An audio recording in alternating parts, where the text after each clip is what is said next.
दोस्तों, समय खराब हो तो फिर मुसीबत भी बिन बुलाए आती है। और आजकल मोदी जी के साथ कुछ ऐसा ही हो रहा है। मोदी जी आजकल अल्पमत में हैं।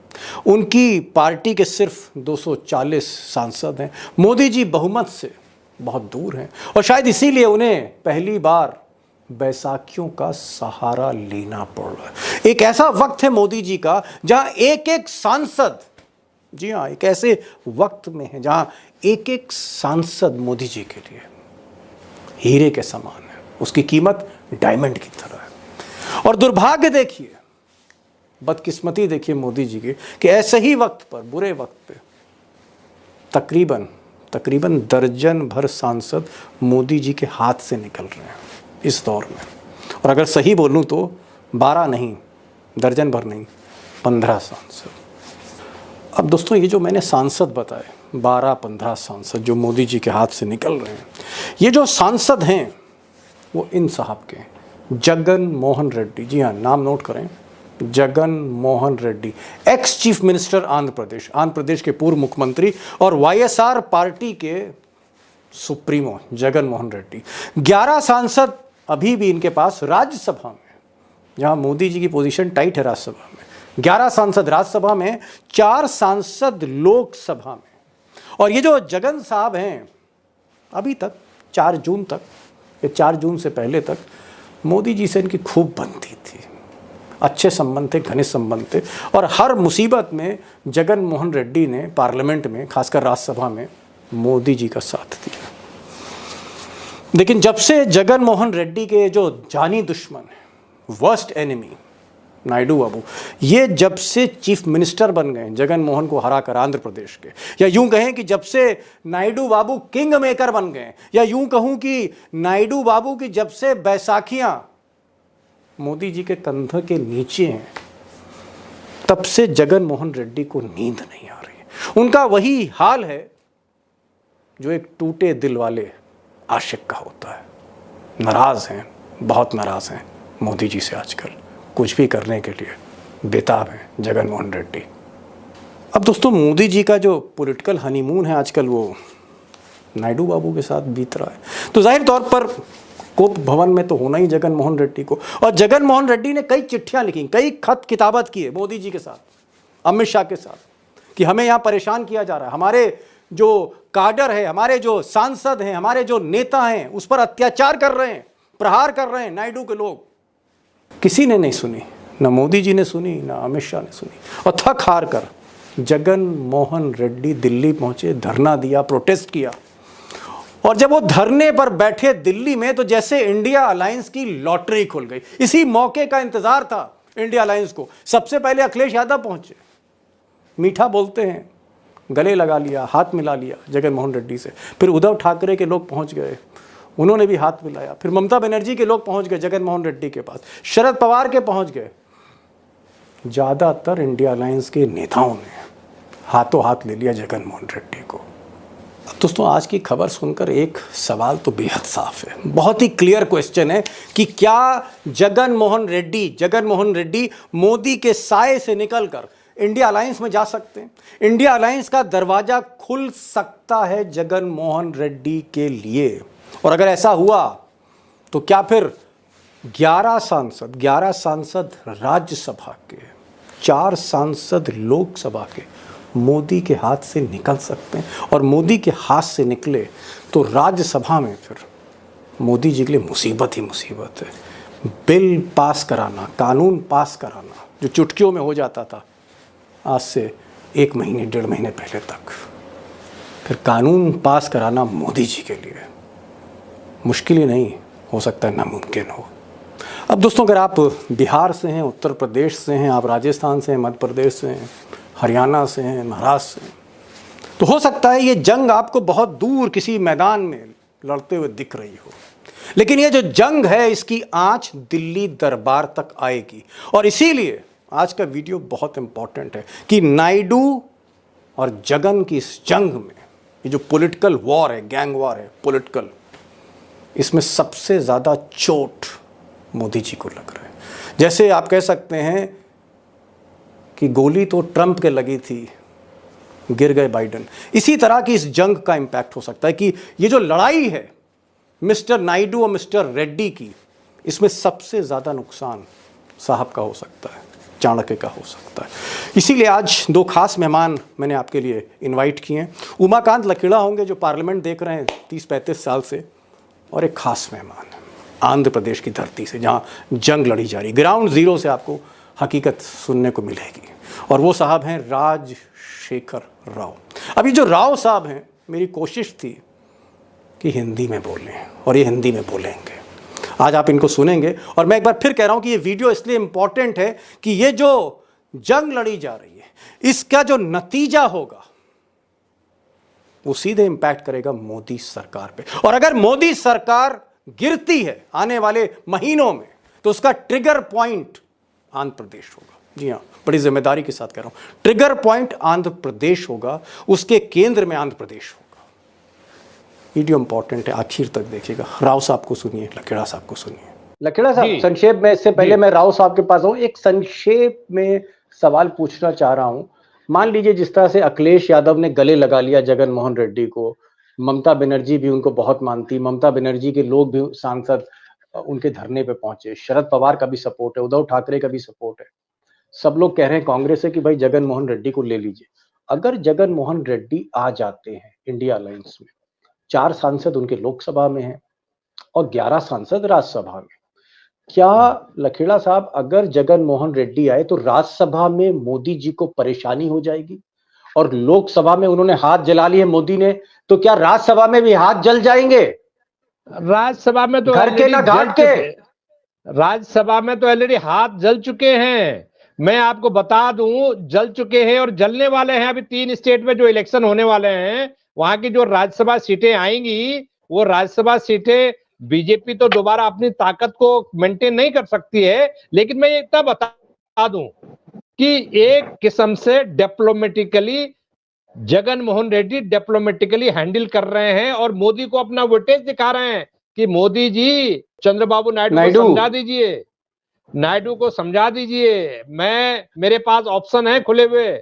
अगर मैं चला जाऊंगा, मैं स्विच ओवर कर जाऊंगा, तो फिर ये आपकी जिम्मेदारी है, मेरे को ब्लेम मत कीजिए। तो ये एक किस्म से देखिए, राजनीति में जो है ना, राजनीति में केमिस्ट्री बनते बनते और केमिस्ट्री बिगड़ते बिगड़ते टाइम लगता है। और जाहिर सी बात है कि अगर आज उनके धरने में विपक्ष के नेता गए हैं, तो एक केमिस्ट्री की शुरुआत है। ये एक चैप्टर 1 है, चैप्टर 2 का भी इंतजार कीजिए और चैप्टर 3 का भी इंतजार कीजिए, जब राज्यसभा में क्रूशल बिल आएंगे और जगन मोहन रेड्डी के एमपी या तो अब्सेंट करेंगे ताकि बीजेपी को फायदा ना हो, या विरोध में खड़े होंगे। लेकिन उसके लिए हमें वक्त का इंतजार करना पड़ेगा, वक्त का इंतजार करना होगा। जगन मोहन रेड्डी, ऐसा लगता है कि इंडिया अलायंस की तरफ थोड़ा झुके हुए दिख रहे हैं। अखिलेश यादव ने उनका स्वागत किया है, उद्धव ठाकरे, ममता बनर्जी, शरद पवार भी उनके साथ हैं। राव साहब, आप तो आंध्र प्रदेश में हैं और 24 घंटे आप राजनीति देख रहे हैं, राजनीतिक विश्लेषक हैं, तेलुगु चैनल में आते हैं, पहली बार आपको मैंने बुलाया है, मुझे उम्मीद है कि हिंदी में आपसे जवाब मिलेंगे। ये बताइए कि क्या जगन मोहन रेड्डी के साथ शरद पवार, अखिलेश यादव, ममता बनर्जी, स्टैलिन, इन लोगों के अच्छे संबंध हैं, रिश्ते हैं? जगन मोहन रेड्डी जी कतई नहीं चाहते थे कि वो दिल्ली जाए, वहां धरना दे, लेकिन आंध्र प्रदेश में सिचुएशन ऐसी बन पड़ी कि हर मौके पर, हर एंगल पर, हर एमपी के ऊपर हमला हो रहा है आंध्र प्रदेश में। तो कहीं ना कहीं वो पहली 2-3 बार वो लेटर्स लिख चुके हैं, प्रेसिडेंट को, प्राइम मिनिस्टर को, होम मिनिस्टर को खत लिख चुके हैं, लेकिन उसका कोई फायदा नहीं हुआ। अब आंध्र प्रदेश में हालत इतनी बिगड़ गई है कि मजबूरन उनको दिल्ली में जाके धरना देना पड़ा। और इंडिया के जो अलायंस है इसी मौके के तलाश में थी। मतलब चुनाव से पहले भी कई बार ममता दीदी बात कर चुकी, जगन मोहन रेड्डी जी से शरद पवार भी बात कर चुके, लेकिन जैसे जगन मोहन रेड्डी जी दिल्ली आ पहुंचे, हर एक इंडिया का हर एक नेता इंडिया अलायंस का अपने गले लगाने के लिए आगे आया।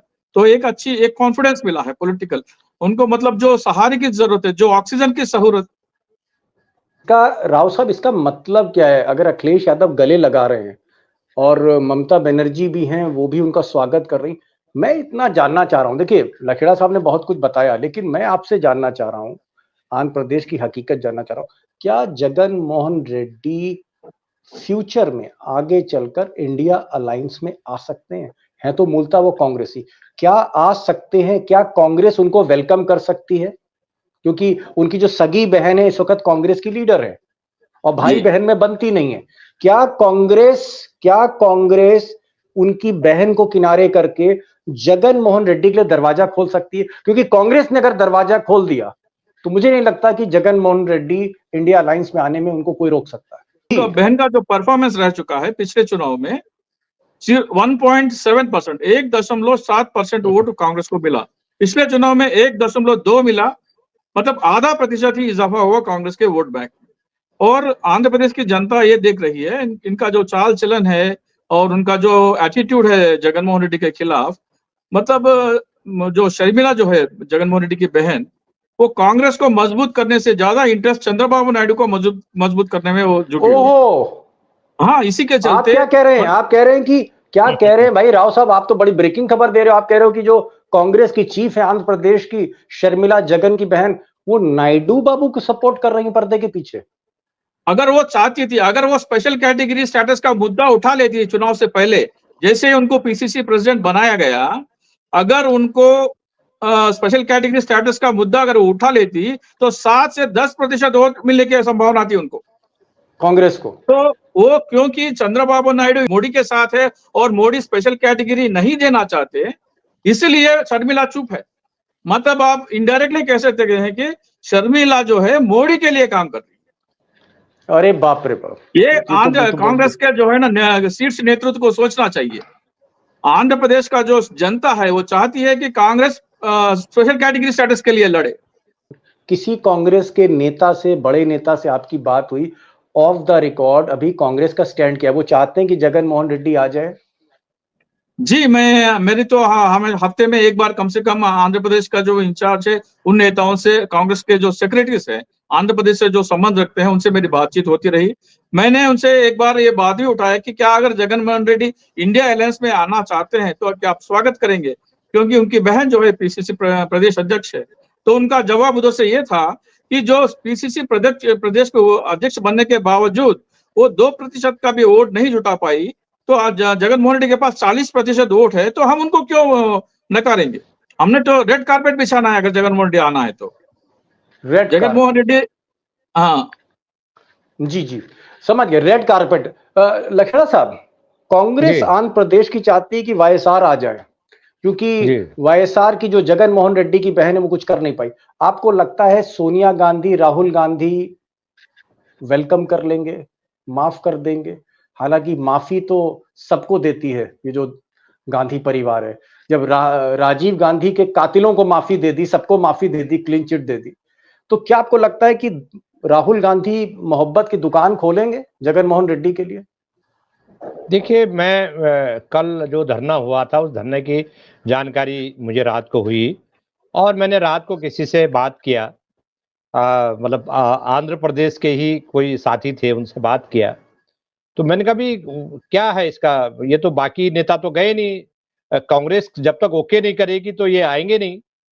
तो उनका कहना था कि अगर राहुल गांधी जैसे अखिलेश चले गए, राहुल गांधी धरने पर 10 मिनट के लिए चले जाएंगे, जगनमोहन रेड्डी के धरना जो चल रहा है जंतर मंतर पर, तो पूरा पासा पलट जाएगा, पूरी कहानी पलट जाएगी और आंध्र प्रदेश की पॉलिटिक्स में बहुत बड़ा डेवलपमेंट होगा अगर राहुल गांधी ऐसे मौके पर जगनमोहन रेड्डी के साथ चले जाए, धरने पर बैठ जाए और सिंबॉलिक उनका फोटो खिंच जाए, तो इसका अक्रॉस आंध्र प्रदेश बहुत बड़ा तूफान खड़ा हो जाएगा। मिस्टर राव मेरी बात से सहमत होंगे। तो वो कह रहे थे कि जो पहल है, जो इनिशिएट करना है, वो इनिशिएट राहुल गांधी को करना चाहिए, बड़प्पन दिखाना चाहिए और जगनमोहन रेड्डी को गले लगाना चाहिए। राव साहब, ये एक बात कही लखेड़ा साहब ने, इन्होंने कहा कि अगर राहुल गांधी वाईएसआर से 5 मिनट के लिए उनसे मुलाकात कर लें, कुछ तस्वीरें छप जाए, हाथ मिला ले, तो पासा पलट सकता है। मतलब फिर जगन मोहन रेड्डी किसी भी पल इंडिया अलायंस में आ सकते हैं, अपने मुकदमे भूल सकते हैं, मोदी का जो दबाव है वो भी भूल सकते हैं। क्या राहुल गांधी अगर जगन मोहन रेड्डी को हाथ उनसे मिलाते हैं, गले लगाते हैं। तो क्या आपको लगता है कि पासा पलट सकता है आंध्र प्रदेश की राजनीति का? क्या जगन आंध्र मोहन प्रदेश रेड्डी मान जाएंगे? आंध्र प्रदेश की जो जनता है ना, उनका जो मिजाज, आंध्र प्रदेश वाईएसआरसीपी का जो वोटर का जो केमिस्ट्री है, उनका मिजाज जो है वो कांग्रेस से मेल खाता है, वो बीजेपी से मेल नहीं खाता। तो उनका जो केमिस्ट्री जो है ना कांग्रेस से जाता है। और एक और बात यह है कि कांग्रेस, राहुल गांधी कई बार कह चुके हैं कि अगर कांग्रेस सत्ता में आती है तो पहला दस्तखत होगा आंध्र प्रदेश की स्पेशल कैटेगरी स्टेटस के फाइल पर। तो इसके लिए आंध्र प्रदेश की जनता जो है ना बेचैन है।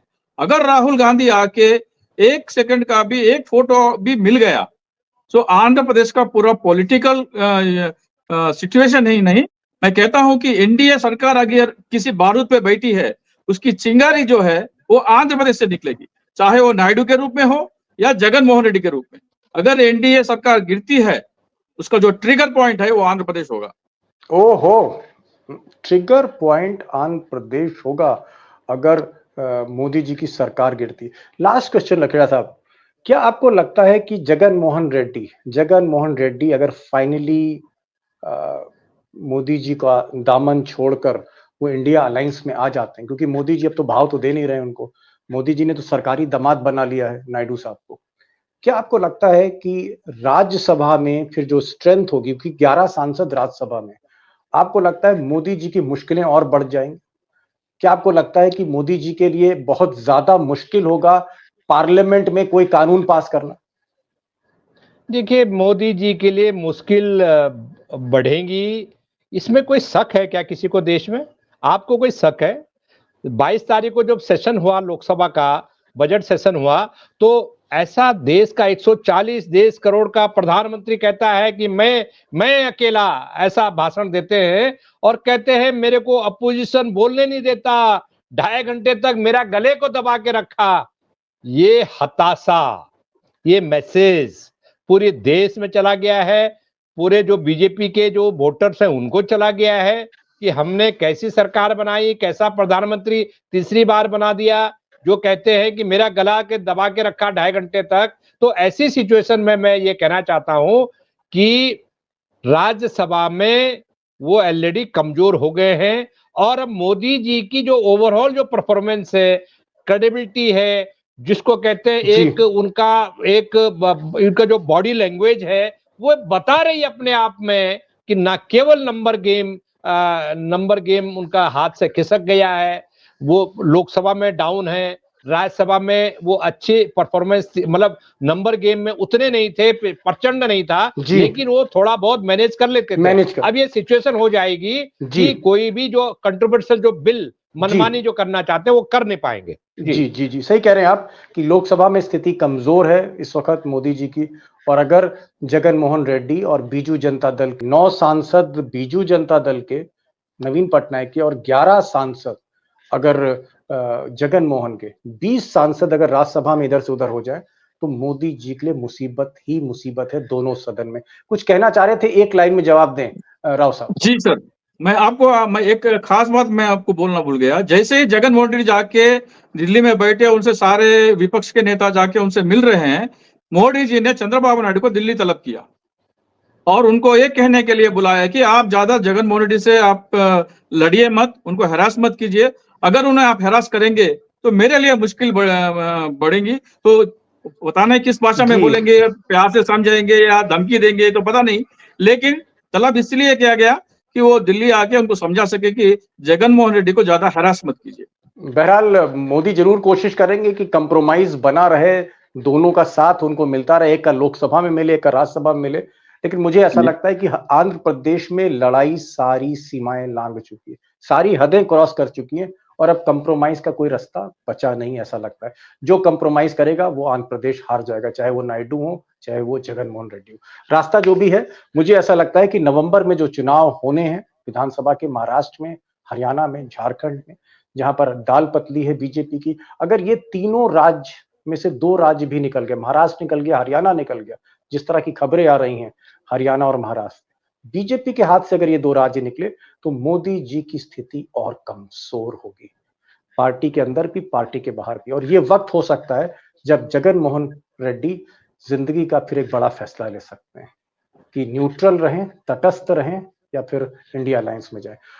लखेड़ा साहब आप आए, राव साहब आप आए, खुलकर बातचीत हुई और कई ब्रेकिंग न्यूज आपने हैदराबाद से आज हमको दी हैं, और जो आपने हिंदी बोली उसके लिए बहुत बहुत शुक्रिया। मुझे उम्मीद नहीं थी कि आंध्र प्रदेश का आदमी इतनी अच्छी हिंदी भी बोल सकता है। तो thank you so much Rao साहब for coming to this program. Lakheda साहब आपका भी बहुत बहुत शुक्रिया दोस्तों की तरफ से। Thanks so much on behalf of my friends and viewers, thank you so much for joining this programme.